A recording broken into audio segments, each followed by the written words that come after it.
Okay, Dad, so we're going into this lettuce, and if you trim that back... They've in fact bolted. They've gone to seed, yeah, and I've left them there for the seed for next year. okay.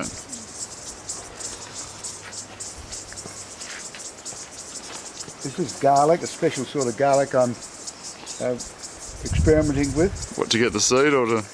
No, it's actually I'm looking for the bulbs, but they've gone to seed because they came from a cool climate, very cool climate. Garlic you can't grow from seed, you can only grow it from the bulb. These are heirloom tomatoes, and unfortunately they're not doing very well. They obviously don't like the cooler weather. Heirloom? What do you mean? Heirloom just a variety. Very old seed, and it hasn't been modified or played with. So let's just say that they were doing okay.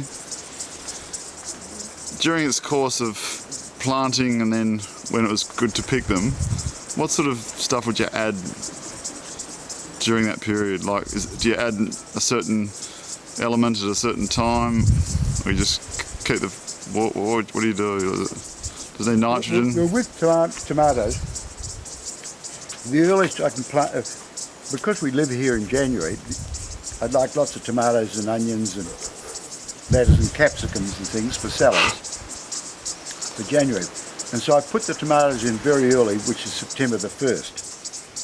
And they get put onto what we call a weed mat. It's a black plastic, which you'll see later on. And that creates some warmth, keeps the weeds away. And they grow tall. These are tall varieties on builder's reinforcing rod. I feed them with dynamic lifter and blood and bone, both natural products. Is the timing of that important, or just... Well, to get them in early is important, so that you'll have your tomatoes in January. They'd probably do better if I planted them in maybe October, when the ground was a bit warmer and the harsh winds had gone, but I keep, persevering. Here we've got capsicums, last year's capsicums and this year's. What's the life of a capsicum plant, roughly? The professionals only keep them 1 year, but because I go to a fair bit of trouble to put the weed mat down, the reinforcing, they are good for 2 years. The second year that the capsies are not quite as big,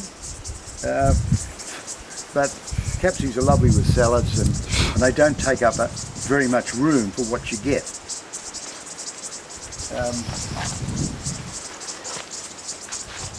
Here we have a variety of little pieces, some carrots over there. This is Thai basil, and I've experimented with what they call square foot gardening, where you eliminate the waste in rows. See, there's a square foot, and you can see I know it will hold 2 lettuce, so there's absolutely no waste of space. How long have you been onto that for? Just a year. Up here there's a square foot, and there's 9 beetroot. I know that I can get 9 beetroot in a square foot and waste no space in a row. I can get 9 carrots, 9 onions in a square foot, and you'll see the little marking there, and it's got a bit of vermiculite in it so that the ground doesn't get too soggy. What's vermiculite? Vermiculite is a... retains water, isn't it? It retains water, but it also keeps the ground light and fluffy. It doesn't bog down and compact that. Now these are a tomato. They're a grafted tomato, and you can see all the clusters of beautiful tomatoes everywhere. They're not quite ripe. but there'll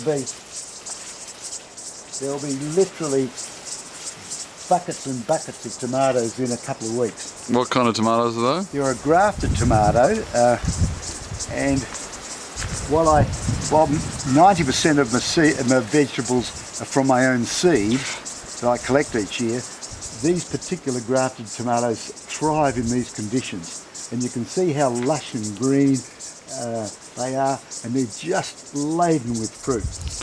It's a great return per space they take up, would you say? Yeah, beans and tomatoes and capsicums are the three things you get enormous return from space. I mean, from that tiny little bit of bean space, there's going to be, kilos and kilos of beans. And the same for this tiny little bit of space for tomatoes.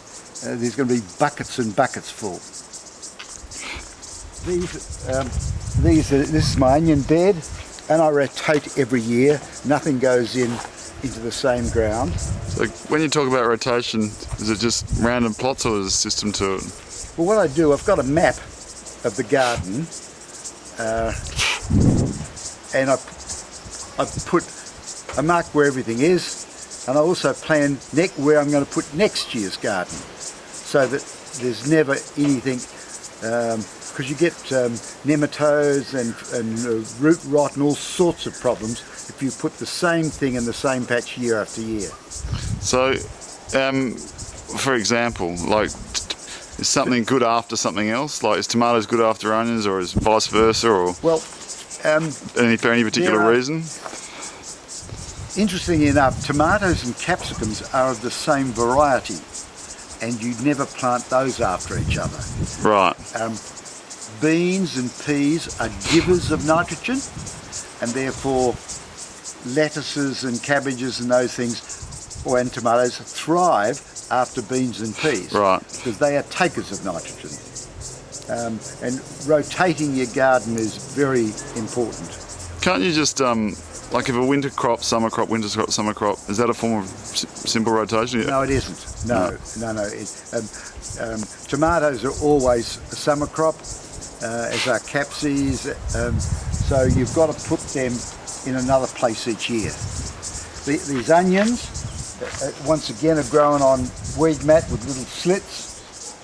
I put the seeds in April in big pots. I put tiny little seedlings in July, and here it is, December. There's reds and browns, beautiful, beautiful onions. You can see all this trellising. There's either been broad beans or peas, and then in the winter, and ordinary beans in the summer. There's the little seedling trays where I've got my seeds from last year and put them in. And what are those little ones I'm focusing on now on the right hand side? They're little beetroot, tiny little beetroot, but they'll grow up to be like this. Yeah. And are ready for planting. Yeah. They're 2 weeks old. And